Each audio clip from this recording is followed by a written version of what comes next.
Welcome to LOA Today. Hi, I'm Walt Thiessen here with Louis D'Souza. Today is Monday, May the 13th, 2019. It's 8 a.m. in New York, 5 a.m. in Los Angeles, 1 p.m. in London. Sydney, Australia is at 10 p.m. Wherever you are in the world, thank you for joining us for another episode of LOA Today, your daily dose of happy.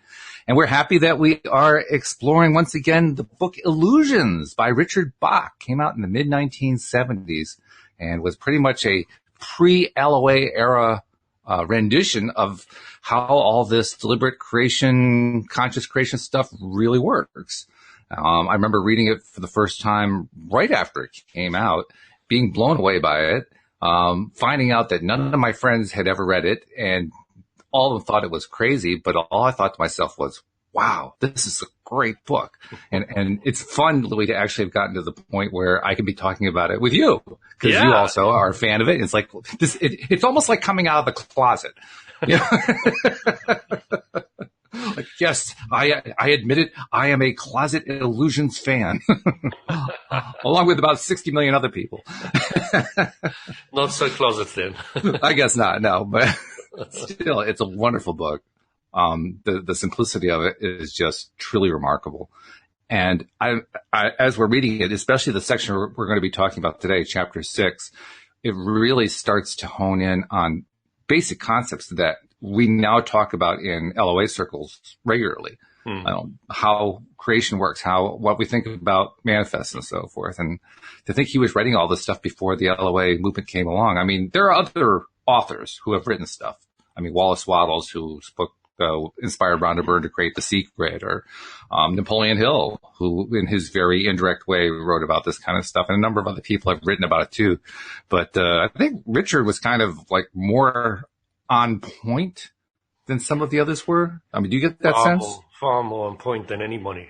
Yeah, and it's more specific. Until Abraham Hicks, yeah, pretty much. I mean, Seth was writing it about the same time. Seth, of course, being channeled by. Find us clear. No way.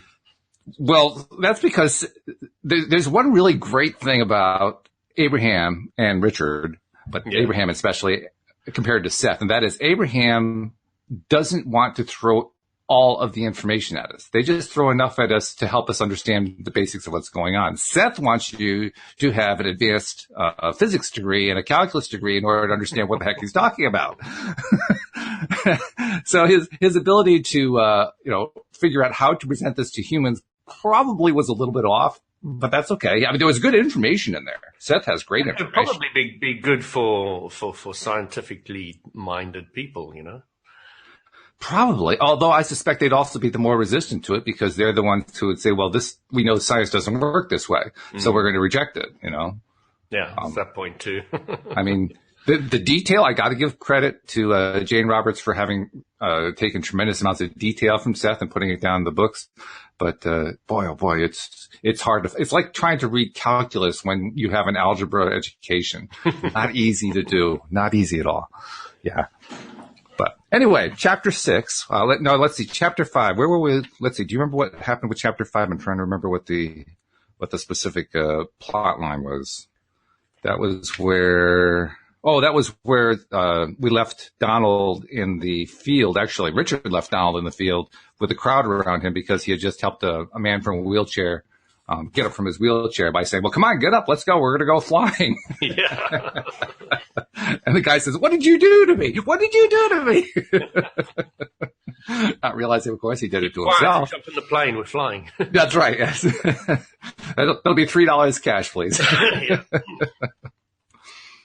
Money first. Money first, absolutely. So, boy, does that sound familiar. Okay. So anyway, that's the way Richard left them because he was pretty much terrified of all those crowds coming around him, demanding to be healed and so forth. So he took off, and chapter 6 begins with him saying, to this day, I can't say what it was came over me. It was just that doom feeling, and it drove me out, away even from the strange, curious fellow that was Donald Shimoda. If I have to fraternize with doom, even the Messiah himself is not powerful enough to make me hang around. It was quiet in the field, a silent, huge meadow open to the sky. The only sound, a little stream I had to listen pretty hard to hear. Lonely again. A person gets used to being alone, but break it just for a day and you have to get used to it again, all over from the beginning. Okay, so it was fun for a while, I said aloud to the meadow. It was fun, and maybe I had a lot to learn from the guy. But I get enough of crowds even when they're happy. If they're scared, they're either going to crucify somebody or worship him, and I'm sorry, that's just too much. Saying that caught me short, because the words I had said could have been Shimoda's exactly. Why did he stay there? I had the sense to leave, and I was no Messiah at all. Illusions. What did he mean about illusions? That mattered more than anything he had said or done. Fierce he was when he said, "It's all illusions," as though he could blast the idea into my head with sheer force. It was a problem, all right, and I needed its gift, but I still didn't know what he meant. I got a fire going after a while, cooked me up a kind of leftover goulash of bits and pieces of soybean meat and dry noodles and 2 hot dogs from 3 days ago that boiling should have been good for. The tool bag was crushed alongside the grocery box, and for no reason I fetched out the 9/16 wrench and looked at it, wiped it clean, and stirred the goulash with it. Of course, what else are you going to do with the 9/16? I was alone, mind you, no one to watch, so for fun I tried floating it in the air, the way he had done it.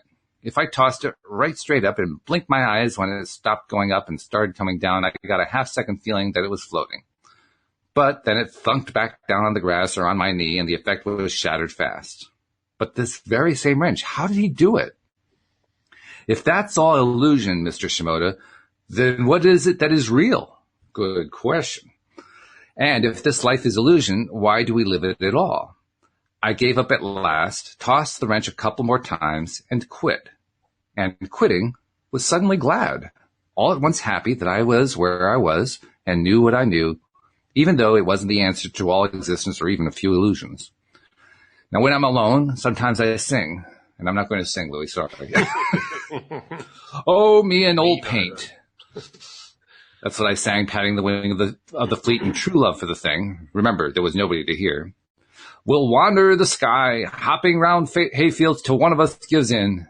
Music and words both I compose as I go along. And it won't be me giving in, paint, unless you break a spar, and then I'll just tie you up with a baling wire, and we'll go flying on. We'll go flying on. Good thing I'm not singing. The verses are endless when I get going and happy, since the rhyming isn't that critical. I have stopped thinking about the problems of the Messiah. There was no way I could figure out who he was or what he meant, and so I stopped trying. And I guess that's what made me happy. Long about 10 o'clock, the fire ran down and so did my song. That's a long song, let me tell you. Wherever you are, Donald Shimoda, I said, unrolling my blanket under the wing, I wish you happy flying and no crowds, if that is what you want. No, I take that back. I wish, dear lonely Messiah, that you find whatever it is that you want to find. His handbook fell out of the pocket as I took off my shirt, and I read it where it opened. The bond that links your true family is not one of blood, but of respect and joy in each other's life. Rarely do members of one family grow up under the same roof. Boy, is that true. I didn't see how that applied to me and reminded myself never to let a book replace my own thinking. I rustled down under the blanket, and then I was out like a bulb turned off, warm and dreamless under the sky and under several thousand stars that were illusions maybe, but pretty ones for sure. When I came conscious again, it was just sunrise, rose light and gold shadows. I woke not because of the light, but because something was touching my head, ever so gently. I took it for a hay stem, floating there. Second time, I knew it was a bug, swatted wildly, and nearly broke my hand. A 9/16 end wrench is a hard chunk of iron to swat full speed. And I woke up fast. The wrench bounced off the aileron hinge, buried itself for a moment in the grass, then floated grandly to hover in the air again. And then as I watched, coming wide awake, it sank softly back to the ground and was still. By the time I thought to pick it up, it was just the same old 9/16 I knew and loved, just as heavy, just as eager to get at all those pesky nuts and bolts. Well, hell. I never say hell or damn. It's a carryover from an ego thing as a child. But I was truly puzzled, and there was nothing else to say. What was happening to my wrench? Donald Shimoda was 60 miles away at least over some horizon over here from here. I hefted the thing, examined it, balanced it. feeling like a prehistoric ape that cannot understand a wheel is turning before its very eyes. There had to be some simple reason. I gave up at last, annoyed, put it on the tool bag and lit the fire for my pan bread. There was no rush to go anywhere. Might stay here all day if I felt like it. The bread had risen well in the pan, was just ready to be turned, when I heard a sound in the sky to the west. There was no way that the sound could have been Shimoda's airplane. No way anybody could have tracked me to this one field out of millions of Midwest fields. But I knew it was him and started whistling. Interesting reaction. Watching the bread and the sky and trying to think of something very calm to say when he landed. It was the travel air, all right. Flew in low over the feet, pulled up steep in a show-off turn, slipped down through the air and landed 60 miles per hour, the speed of travel air ought to land. He pulled alongside and shut down his engine. I didn't say anything, waved, but didn't say a word. I did stop whistling. He got out of the cockpit and walked to the fire. Hi, Richard. You're late, I said. Almost burned the pan bread. Sorry. I handed him a cup of stream water and a tin plate with half the pan bread and a chunk of margarine. He has no taste. Butter is so much better than margarine. We won't go there. Okay. How'd it go? I said. Went okay, he said with an instant's half smile. I escaped with my life. Had some doubts you would. He ate the bread for a while in silence. You know, he said at last, contemplating his meal, this is really terrible stuff. Well, nobody says you have to eat my pan bread, I said crossly. Why does everybody hate my pan bread? Nobody likes my pan bread. Why is that, ascended master? Well, he grinned, and I'm speaking as God now. I'd say that you believe that it's good, and that therefore it does taste good to you. Try it without deeply believing what you believe, and it's sort of like a fire after a flood in a flour mill, don't you think? You meant to put the grass in, I guess. Sorry, fell in off my sleeve somehow. But don't you think the basic bread itself, not the grass or the little charred part there, the basic pan bread, don't you think? Terrible, he said, handing me back all but a bite of what I had handed to him. I'd rather starve. Still have the peaches? In the box. How had he found me in this field? A 28-foot wingspan and 10,000 miles of prairie farmland is not an easy target, looking into the sun especially. But I vowed not to ask. If he wanted to tell me, he would tell me.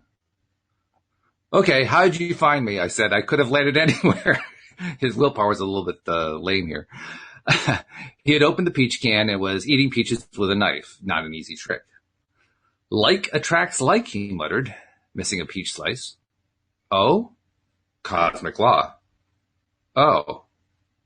I finished my bread and then scraped the pan with sand from the stream. That sure is good bread.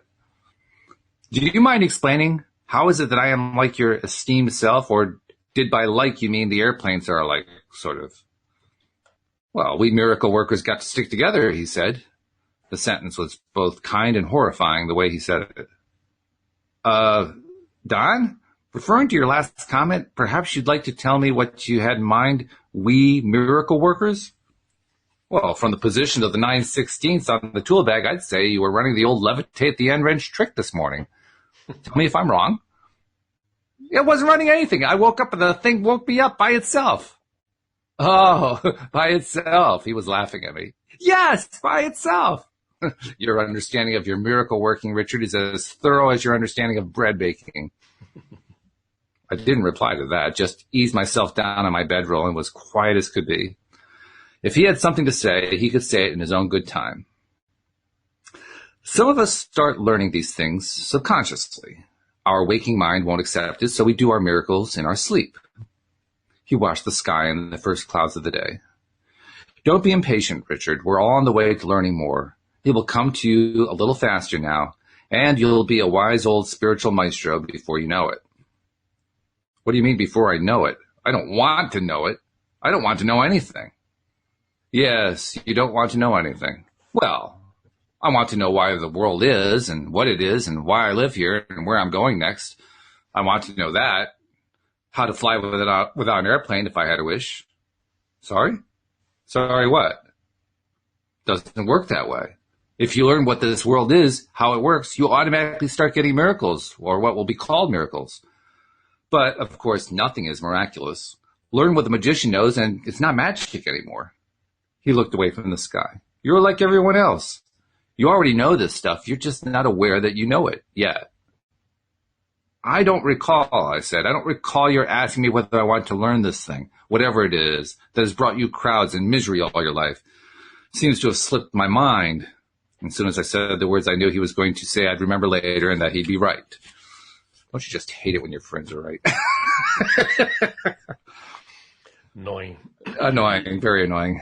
He stretched out in the grass the last of the flour in its bag for a pillow. Look, you don't have to worry about the crowds. They can't touch you unless you want them to. You're magic, remember? Poof, you're invisible and walk through the doors. Crowd got you at Troy, didn't it? Did I say I didn't want them to? I allowed that. I liked it. There's a little ham in all of us, or we never make it as masters. But didn't you quit? Didn't I read? Well, the way things were going, I was turning into the one and only full-time Messiah, and that job, I just quit cold. But I can't unlearn what I've spent lifetimes coming to know, can I? I closed my eyes and crunched a hay stem. Look, Donald, what are you trying to tell me? Why don't you come right out and say what is going on? It was quiet for a long time, and then he said, maybe you ought to tell me. You tell me what I'm trying to say, and I'll correct you if you're going wrong. I thought about that a minute and decided to surprise him. Okay, I'll tell you. I practiced, then pausing to see how long he could wait if what I said didn't come out too fluent. The sun was high enough now to be warm, and way off in some hidden field, a farmer worked a diesel tractor cultivating corn on Sunday. Okay, I'll tell you. First of all, it was no coincidence when I first saw you landed down in the field at Farish, right? He was quiet as the hay growing.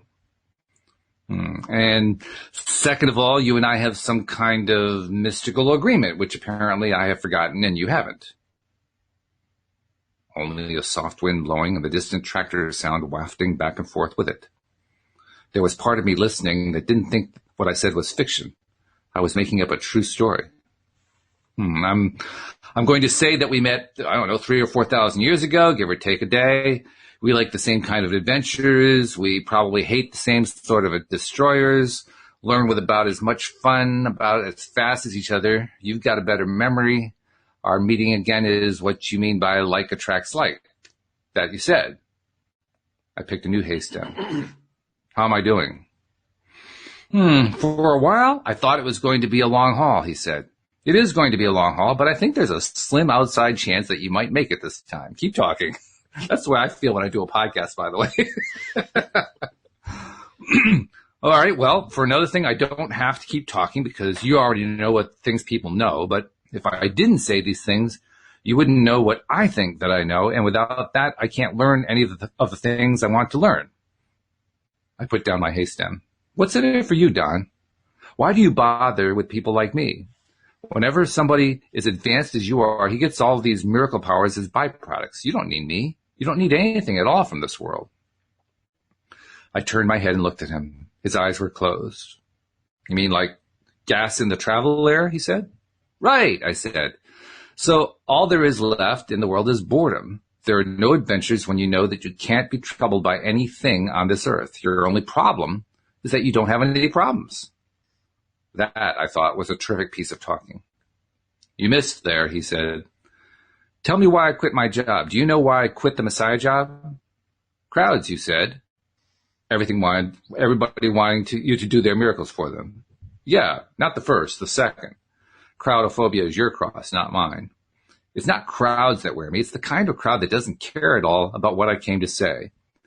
You can walk New York to London on the ocean. You can pull gold coins out forever and still not make them care, you know? When he said that, he looked lonelier than I had ever seen a man still alive. He didn't need food or shelter or money or fame. He was dying of his need to say what he knew, and nobody cared enough to listen. I frowned at him so as not to cry. Well, you asked for it, I said. If your happiness depends on what somebody else does, I guess you do have a problem. He jerked his head up, and his eyes blazed as though I had hit him with a wrench. I thought all at once that I would not be wise to get this guy mad at me, a man fries quick, struck by lightning. And then he smiled that half-second smile. You know what, Richard? He said slowly. You are right. He was quiet again, tranced almost by what I had said. Not noticing, I went on talking to him for hours about how we had met and what there was to learn, all these ideas firing through my head like morning comets and daylight meteors. He lay very still in the grass, not moving, not saying a word. And by noon, I finished my version of the universe and all things that dwelled therein. And I feel I've barely begun, Don. There's so much to say. How do I know all this? How come is that? He didn't answer. Look, if you expect me to answer my own questions, I confess that I do not know. What can I say? Why can't I say all these things now when I've never even tried before? What has happened to me? Still no answer. Don, it's okay for you to talk now, please. He didn't say a word. I had explained the panorama of life to him and my Messiah as though he had heard all he needed, and that one chance word about his happiness had fallen fast asleep. Another one of my fears as a podcast host, and that is my audience are going to fall asleep. I thought you were going to fall asleep. That would be interesting. But we got to a couple of the basic concepts there. Like attracts like. Total LOA right there. Fascinating how when you read it in a book that was written before The Secret, before Abraham Hicks, actually I think it was really before Seth got going in a big way. It kind of you kind of say to yourself, "Wow, that's pretty hot."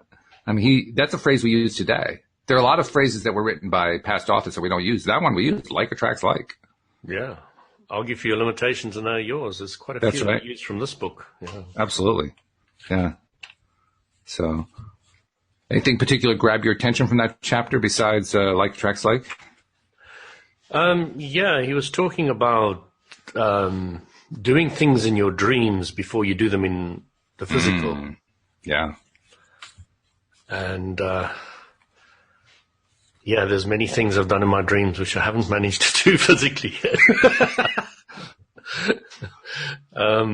But you can kind of see the whole picture of dreaming and sleeping has been made clear by Abram to a length and breadth which have never been before heard. And Abram points out that dreaming is only a fraction, just a tiny amount of your sleep, where I never really thought about that before. Oh, yeah. You kind of think that you dream for a long time, don't you? You kind of. Yeah, but you really don't. Dreams are long stories, but they actually happen in seconds. I mean, when you're toward the end of the night's sleep, that's when they have your full feature, as they often call it, the one that lasts about 45 minutes. But your first dream lasts about a second. There's like 6 or 7 dream cycles in the night, and they get progressively longer as the night goes on. And most of the night, you're not in the dream state. Most of the night, you're in that deep sleep where you're just kind of slumbering. But you're not floating wrenches, are you, when you dream? I don't know, to be honest. I mean, it's a rare instance for me to remember a dream. You know, when I do remember them, I have probably the common reaction. Most often I dismiss them, you know, but on those occasions where I actually give them some credence or think about them and get past the fact that they sound absolutely insane, I can't say that I've ever tried to float a 9/16 wrench, but I have tried to create stuff that didn't previously exist in my mind. So, I mean, just not as grand as, you know, doing a magician's trick. That's all. What was interesting is when I was doing Tai Chi, I learned, my dreams became a lot clearer. And I started to learn that there was a link between my Tai Chi and my out-of-body experiences. So I would be dreaming Tai Chi moves, and then I'd land up consciously aware that I was dreaming, and then I would consciously take over the dream and do things. And I remember flying through the arms of a chair and going round and round and practicing up and down and all the rest of it. And then I would do Tai Chi and when I was outside, and then I would run, and then I would fly in the air, and I'd fly for a while, and then I'd fall. And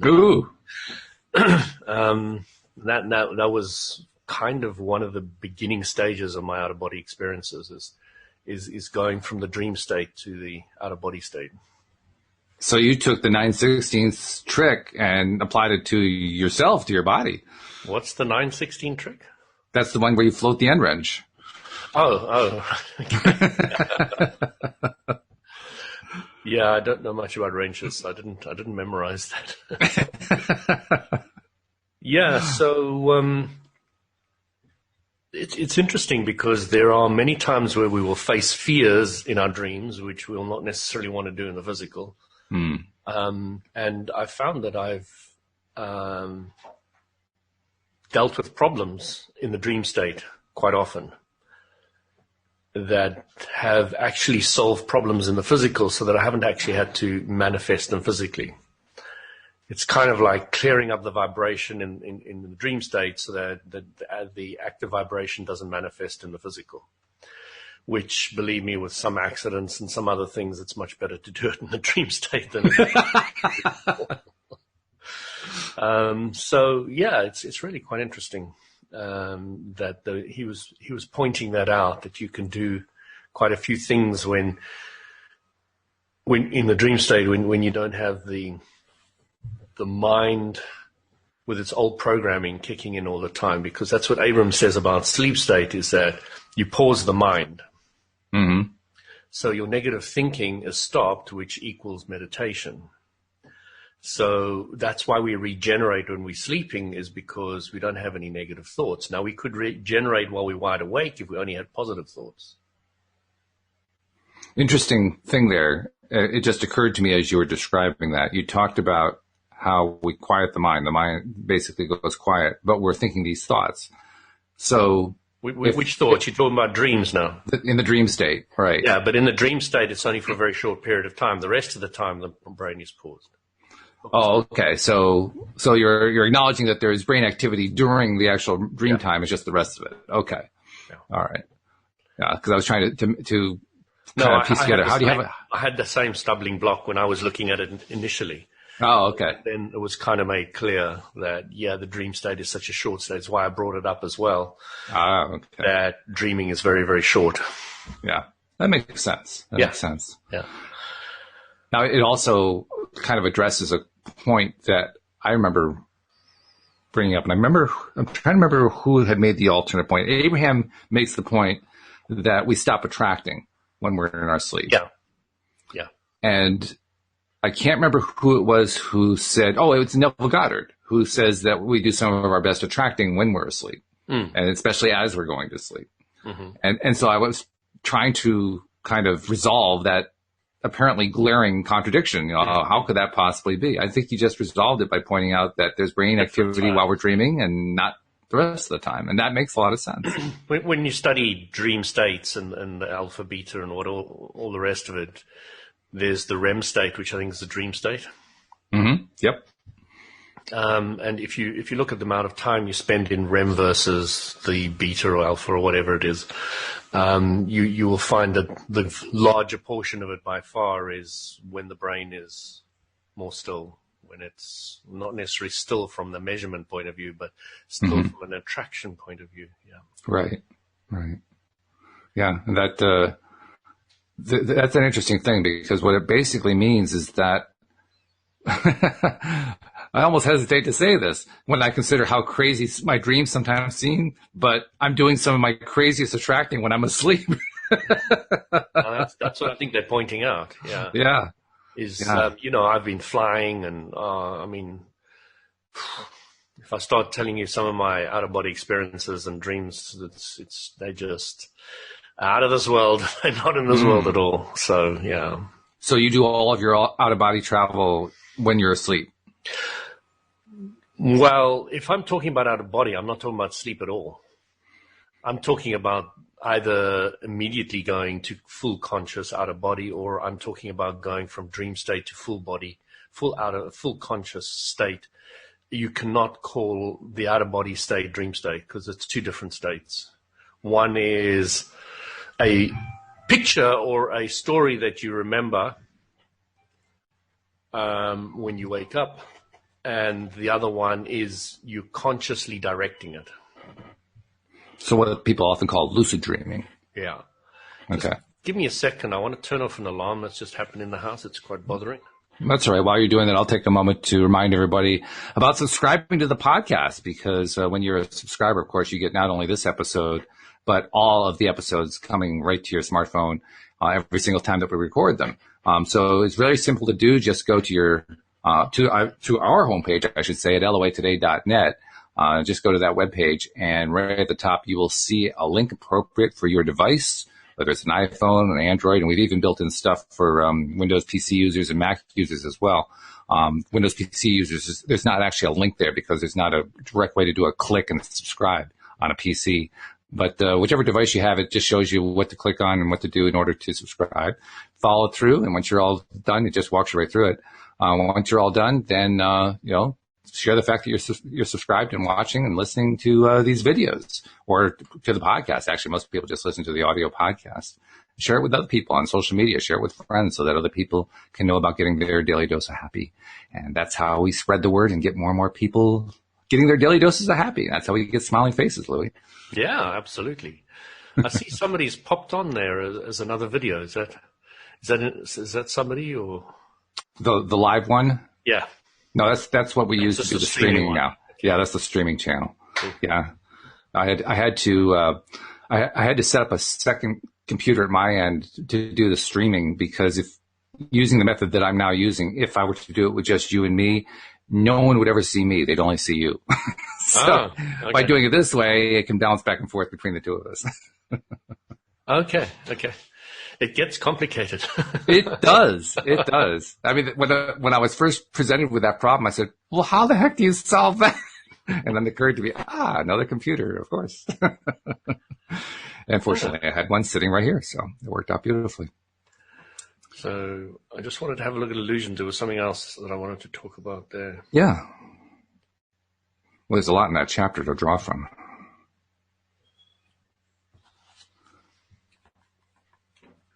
A lot of it is about Richard learning.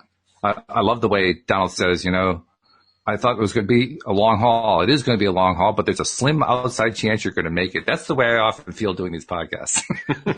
There's an outside chance I may actually learn how this stuff really works. Yeah, I mean, watching you, I've got the idea that it's a lot more complicated than I originally thought. It's very simple. It's simple, but it's not easy. Mm. The concept itself is as simple as a kindergartner could understand and explain. Applying it, that's the hard part. And getting past all the mislearnings that we have from a lifetime of mislearnings and mistakes and trials and tribulations, and I didn't get the right result, and I don't even know what the right result is anymore. And if you do that long enough, it can be quite confusing. Mm. Joel Elson and I have talked a lot about how the people who are most fortunate are the ones who learn this stuff at a young age because they have so much less to unlearn. So they get there faster. It's just they can just implement it almost immediately, which is cool. Yeah, I mean, sometimes people say to me, Louis, you're an old soul. And I say, no, I'm not. I'm a young soul. I just learn fast. It's an interesting mind game there, because you don't want to be thinking of yourself as old. You want to think of yourself as young. So yeah, you're a young soul. Why not? Absolutely. I agree with you. Yeah. I think of myself sometimes like Benjamin Button. I'm getting younger as the years go on. Yeah. There was an interview I went for, and it was with Chase Manhattan Bank, and I was supposed to do a video conference call. So I go into the streets of London, go to this huge, massive building, rock up there, and the lady who was supposed to coordinate me was off sick. Mm-hmm. So eventually a guard was told, because of the telephone calls that we had, to put a little badge on me and send me up to the 20th floor and to go to room 506 or 2001 or whatever it was. Mm-hmm. So I'm like totally confused about all this. I've just walked into the country. I've just got an interview with Chase Manhattan Bank. And it's not only an interview, it's a video conference interview. Right, and the person who's supposed to be guiding me through it is not there. So I walk to the left, go up the stair, go up, turn right and look for the door numbers, find the right one. And as I walk in, there's the whole video conference set up, and there's like 20 people looking at me from the other side. Welcome to the interview. And I totally flunked that bad. That would be a bit overwhelming. It was so bad, it was embarrassing. The interesting thing about being a contractor in London is I learned to be a far better interviewer than the people who were interviewing me. Oh, really? So because I'd had so many of them and I'd had so much practice. I remember one guy asked me, he said, Louis, how do you eat an apple? I said, what's it got to do with anything? What's the relevance? He said, okay. Marked in his little thing there. And I learned afterwards that he was trying to see how flexible I was. And that was a test. And I failed it horribly. I could have just said, I like cutting it down the middle and cutting it in quarters and then peeling off the skin and eating it, or whatever. That's the way I like eating them. I wonder how you would have responded to my answer. My answer, as soon as you said it, was one bite at a time. I'm not sure how that would have gone over, but he probably would have laughed. It probably would have been a good answer. Maybe. I don't know. But the reason I bring this up is because I had a fantastic interview for the Metropolitan Police with a really nice lady. And I knew without any doubt in my mind, 100% I had that job. No doubt in my mind whatsoever. And I get the phone call saying you didn't get the job. Oh, wow. And I was absolutely flabbergasted. I've never been that sure and I've never been that flabbergasted in my life before. Never. And I was, it was the end of the year and I decided to go to South Africa for Christmas and New Year. And I had totally stopped looking for any other interviews. I had just totally flummoxed. I was just more confused than I'd ever been in my life, and I was not going for any other interviews because I knew that job was mine. So I'm just about to go off to holiday to South Africa, and I get the phone call saying, hey, this is the Met Police, and I've the job that you didn't get, the guy's wife's just gone pregnant and he's going back to South Africa. He was a South African too. So he's, we would like you to take the job because you were next in line and you were a good interview. And I was like, wow.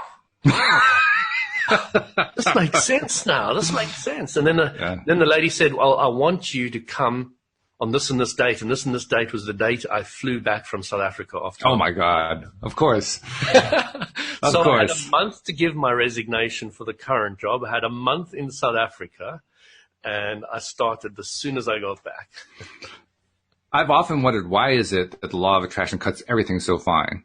I mean, literally. What?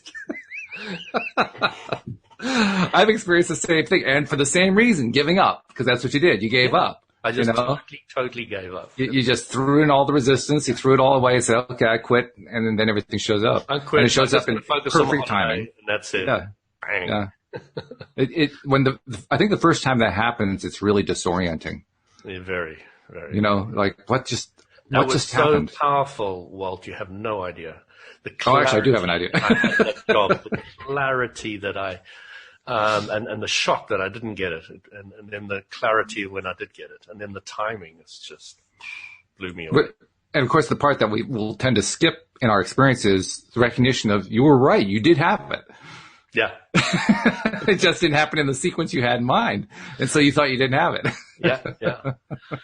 And so I'm just going to look here because I really wanted to go through the story quickly. I wish I had the book because I can't find the book at the moment, so I'm looking at it digitally, which is a bit messy.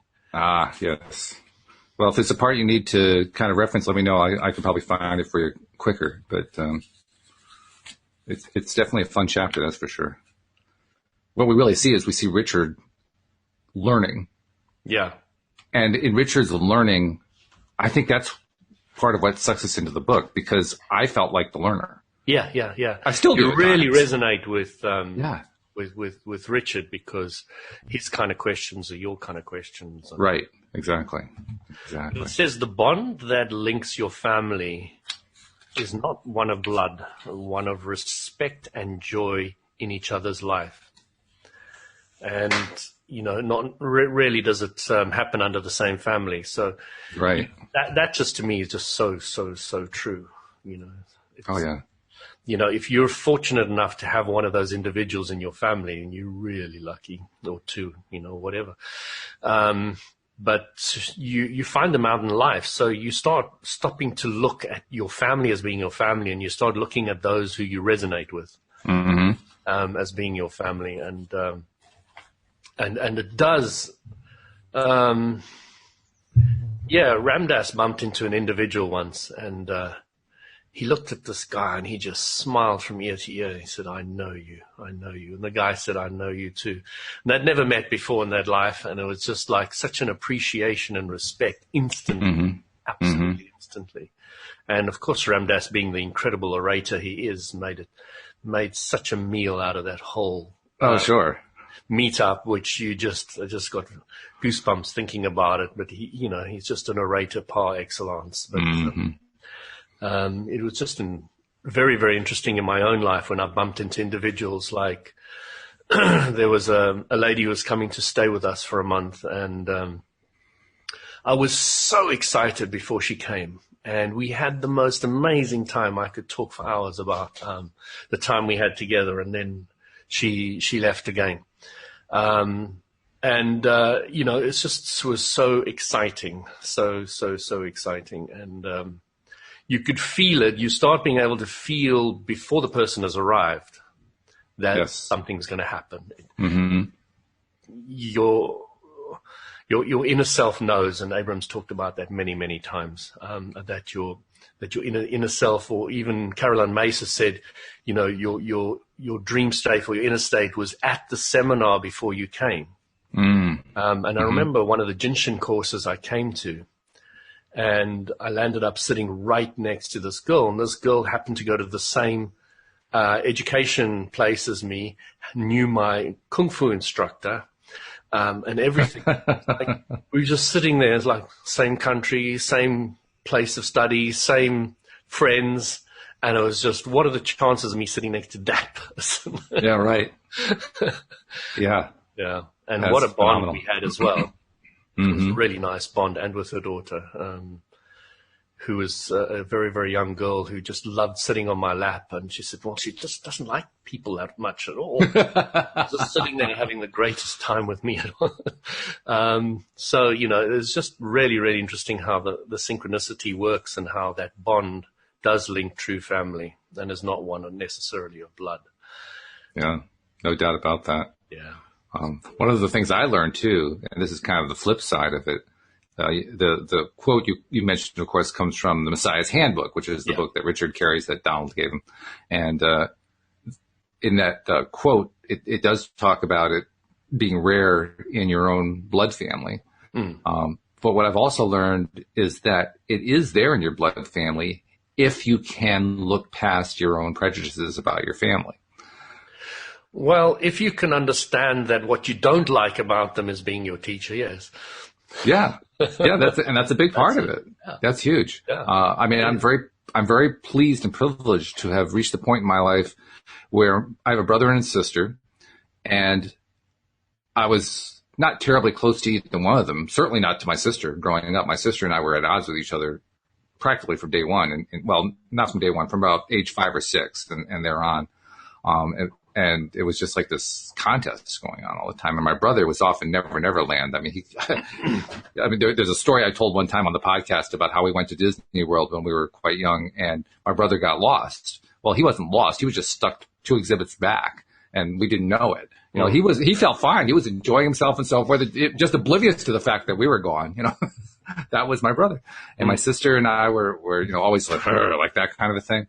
So to grow up and get to the point where we just have, with both of them, with my sister and with my brother, I have terrific relationships, and we're all into law of attraction. We're all like-minded about this stuff. If we had predicted that, if any one of us had predicted that even 30 years ago, we would have laughed at each other. Like, no way, that's not going to happen. But it did. So that's why I bring my point in. If you can get past the crazinesses the crazy stuff that we put in the way that say, oh, I don't like this about them, or I don't like that about them, and they don't like this about me, and they don't like that about me. If you can put all that stuff aside, you actually do find that you're on the same wavelength. And that is a reason why you were there in the first place. That is why you came into this life together, that you are on the same wavelength. It's just you have to be aware of the darn thing. So Walt, if you were a non-physical entity and you wanted to really make your mark at understanding life and chewing the best of it and all the rest of it, you're not likely to choose a family that's already like that. You're likely to choose one that's going to be very religious, go to church every Sunday and all the rest of it, so that you can break it up in hives and go find your own path and go. And that's what I saw in my own life and with other people I've seen many times. Have chosen very wisely. Wisely, that's another word for really making things tough for ourselves. Yes. I guess that's where wisdom comes from. But yeah, I've still not come to terms completely with the idea of what they call a soul contract. The idea that when we're in the pre-life phase, so to speak, when we're in the non-physical and we make these agreements with each other to come here and live life under certain circumstances and put ourselves through misery and hell and all that. I haven't come totally to terms with that. I'm not totally buying into it. I buy into it a lot more than I used to. Understanding Abram kind of points out very clearly that there is, Richard Bach points it out as well, there's no problem without a solution in its hands for you. So you stop looking at that negative side as negative and you start seeing it as very, very positive. So. Yeah, that's true. And I do agree with that. The thing that I'm not quite sure about is, do we actively choose specifically to come with these particular beings? In other words, do we all choose to be the actors in our joint play together before we get here? That's the part I'm not 100% sure about. Well, we come here to create our own reality, and there are those who are vibrational match who will bump into us. So we kind of have an idea what vibration we're going to be allowing, because we come in at a certain vibration and we know we're going to go up or down a little bit from there. So it's not going to be a massive contrast. So we kind of have an idea of who will be resonant to whatever we do and, whatever we vibrate. So those people. But of course, the family members that we come into life with, though, who we butt heads against, that's not a vibrational match in that sense. That's more like a vibrational collision. Well, it's interesting because you wouldn't be born into that family unless you were a match initially. Yeah. But here's a question. Here's a question though. In source energy, is there anyone we're not a vibrational match to? Well, somebody said to Abram that, there's lots of people like you who are presenting information, but yours is just so much clearer. And they were saying, yes, but there are people at different vibration levels in the non-physical who are, I don't think those are the exact words they use, but that's kind of the impression I got, that there are different, different vibrations and different focuses and different clarities. So I would say, no, they're not. Your non-physicals are also on different levels. They might be pure positive energy, but they'll have different focuses. And consequently different vibrations, consequently different levels. So, yeah. And I would add that those vibrations change. They don't stay constant. They don't. You're right. Yeah. Right. Yeah. So it's a very fluid situation. And so now all of a sudden I'm back to, well, then why did I conclude that I was more in vibrational alignment with this person in the non-physical and conclude later on that, yes, I am more in vibration with this person, even though I went through a bunch of hell with them or whatever? Why is that true for these beings and not those beings? Those the beings over there that had nothing to do with my life. But they're all part of the same source energy. What was it about them in that non-physical plane that was in alignment and then out of alignment, and when we got here and then in alignment? What was it about? There's something about that, because that's what the soul contract thing implies. It's just in alignment, out of alignment, in alignment. What's that about? And I haven't totally figured that part out. That's the part that doesn't quite work. A bit of a question mark for me, yeah. Yeah, I'm not sure. But anyway, it is interesting. I am becoming more and more attuned to the idea of a soul contract. I'm just not totally on board yet, but I'll get there eventually. Maybe not. That's my pattern. Just understand that we always have choices. So as much as we may have made contracts beforehand, we still have the choice to agree with what that is or play the game of the experience with that individual or change it. So. Well, that's just it. I think what happens is when I say that I think I'll get there, I do think I'll get there. I just don't promise that when I get there, it's going to look like what it looks like right now. It's going to look a little bit different by the time I get there. What it looks like is what somebody's portrayed it to be, and you can agree with parts of that, not other parts. Mm-hmm. Yeah, exactly. And Walt will go his own way. Always. Wouldn't want anything else. Well, that's the way life is supposed to be. Otherwise, there wouldn't be diversity. There wouldn't be different people, different vibrations, different experiences, different lives. Different lives, different lifetimes.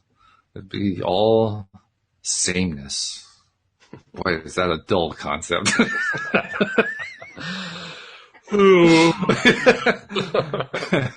Now I know how it is. I put my audience to sleep. I just talk to them about sameness. I once said to my mentor, after reading all these spiritual books on a bookshelf, I said to her, the guys are always saying the same thing, but in a slightly different way. And she said, and a lot of them are repeating the same thing again and again. She said, well, if it works, they use it. Yes. If it works, they use it. That's good. I couldn't argue with that. It's like, that's true. And, when I realize I often repeat myself on the podcast, it works, so I use it, and I don't have to justify it because I'm saying it maybe a slightly different way in each circumstance, fit a different audience. So that to me is the interesting part, looking at things in a different way in each circumstance. Because to me, that's how I understand. That's how that's how I grok, to borrow from another writer. Grok. Grok. Yeah, that's a Heinlein phrase, Robert Heinlein. Okay. Grokking is to grok, G-R-O-K, is to totally and deeply understand completely in all ways. So it's 100% understanding. A little bit different, yes. A little bit different. Yeah. That's the first time I heard that word, it was so totally Greek to me. So what are they on? So, another chapter done, chapter 6. I really, really liked that. There were so many different pieces there that I liked and I associated with. Looking forward to next week doing the 7. How many chapters are there in total again? They're like 19, but we're more than halfway done. I mean, we're like halfway. You can see we're halfway through the book just from the way the book is folded. So I think the chapters get kind of short after this, but that's just the way he wrote it. That's fine. I just keep thinking in this chapter, this is the chapter that introduced the phrase "like attracts like." Yes. And he did it in such a beautiful, low-key manner, just almost offhand. Like, this is really nothing, but here it is just for the sake of it. And I read it and I said, wow. I remember that reaction the first time I read the book. That was just it. Wow. Like attracts like. And I started running through all the different things that I knew about the physical universe and asking myself, well, is it true? Does like attract like? In fact, I remember this as something that came up shortly after I became aware of law of attraction. Somebody asked a really good question in one of the groups that led to a question that I've never fully answered.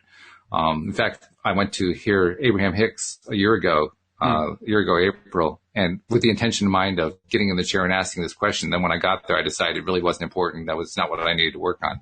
But the question was simple. If you look at the way magnets work, physical magnets, if you put a north end of a magnet to the north end of another magnet, they'll repel each other. Opposite ends of a magnet attract themselves. Well, that's not like attracts like, at least not on the surface it isn't. And that confused me. Like, why, how could that be? That's an interesting thing, Then I thought about some more and I realized, well, actually there is an answer to that one. But, my first reaction though was, well, wait a minute. And I was looking at a number of things in life where it seemed like didn't attract like. I mean, there's an old phrase that a cliche people have been carrying out for years. Opposites attract. And it turns out they really don't. It is interesting how often people with opposite traits do come together, but But that isn't what draws them together, it turns out. But if you look at it, a teacher doesn't look for a teacher. A teacher looks for a student. A student doesn't look for a student. He looks for a teacher. That's right. And that is like attracts like. It certainly is. The vibration of wanting to know this information. That's a vibration of the teacher wanting to teach the information, and that vibration is perfect. Right. Exactly. Now that's a perfect example of how it's easy to get confused, because teacher and student, those seem like they're opposites. Yeah. And yet they're attracting. Yeah. Now, they aren't truly opposites, and that's the part that Abraham taught me that made the hugest difference in the world, understanding what a true opposite is. Yeah. The opposites are thing and lack of thing. Yeah. And when I understood that, I was like, oh, well, no wonder. There are all these things that I thought were opposites, and they're not really opposites. Yeah. The double-ended stick, when you start looking at all subjects as two subjects, is so liberating. Oh. So liberating. Yeah. Somebody asked on Facebook, what's your favorite Abraham? What's the most important thing you ever learned from Abraham? And that was my answer, the two-ended stick. That was it. Yeah. Mine would be the emotions of your guidance. Yeah. That's a good one. Yeah. I think I'd put that certainly top 5, maybe top 3. But for me, two-ended stick, that was just mind-blowing. I couldn't believe I was not aware of that until they said it. It was so in your face and you didn't see it. It's just like... Yeah. Yeah. But when you hear it for the first time, you say, whoa, oh my goodness, explosion. And then all this stuff starts flying through your mind like, oh, there's this, and there's this, and there's this, and there's this, and there's this, and this. Yeah, it's crazy stuff. You can start actually understanding politics for the first time. Well, actually, I already understood politics much more than I wanted to. Yeah, that was, no, I have to tell you, I can't agree on this. And that is, understanding that confirmed a whole bunch of stuff for me where politics was concerned. Stuff I'd already learned, but I hadn't turned it into a general rule like this. So when I had a general rule, like, well, of course, I already knew that, but that makes sense. Here's evidence. That was all lining up really nicely at that point. But no, I learned about how politics works the hard way, not the easy way. Yeah. Yeah, I was fascinated by myself, as I could never get behind any group that was pushing against anything. I just couldn't do it. I couldn't fight for the right of this. I couldn't fight for the right of that. And I couldn't fight for you name it. I just couldn't do it. And I was wondering, and it felt so wrong for me to do it. And I was like, but they seem so genuine and right and convinced that they're doing it. Well, they're passionate. That's why. It's the passion that's coming through really clear. But when you understand every subject's two subjects, I could actually go out and do that now, but I'd be focused on wanted and not wanted. I'd be focused on a peace rally, not a anti-war rally, And there's no better way to quickly lose a following than to do that, because the following all want to do it the hard way. They don't know that, but that's what they want. They want to get your following. Yeah. Abram says it's quite interesting that when you do become successful and when everything starts working out for you, you'll start finding people resenting you. Yes. And it's true. And the reason is quite interesting. The reason is because the stark contrast between where you are and where they are is now clearer. Mm-hmm. Yeah. Yep. That's it. Yeah. It's a funny thing to think about when your vibration raises, when it rises up. And it increases. If everyone else's vibration doesn't, you're moving farther apart from them vibrationally. Yeah. We don't think about it that way. And you'll start making new friends. Yeah, you make new friends. Yeah, like, where did you come from? Like, you'll be doing a podcast, and all of a sudden this guy will contact you and say, hey, I've been following your podcast. I'd like to be a co-host. And I said, oh, what's your name? Oh, it's Louis D'Souza. Oh, Louis. Oh, okay. But that's how it happens. I mean, you just never know exactly what's going to happen in that, but you know it's going to happen just because your vibration changes. So cool stuff. Yeah. Well, this has been great. Our hour is up. Our hour is up, but I'm looking forward to doing probably 2 chapters next week, 7 and 8, because I think they're shorter chapters at this point. Yeah, so that'll be cool. Yep, good stuff to do. Thank you to you. Thank you to our live stream and podcast listeners as well. And we will see you all next time here on LOA Today. Take care, everybody. Carpe diem. Carpe diem.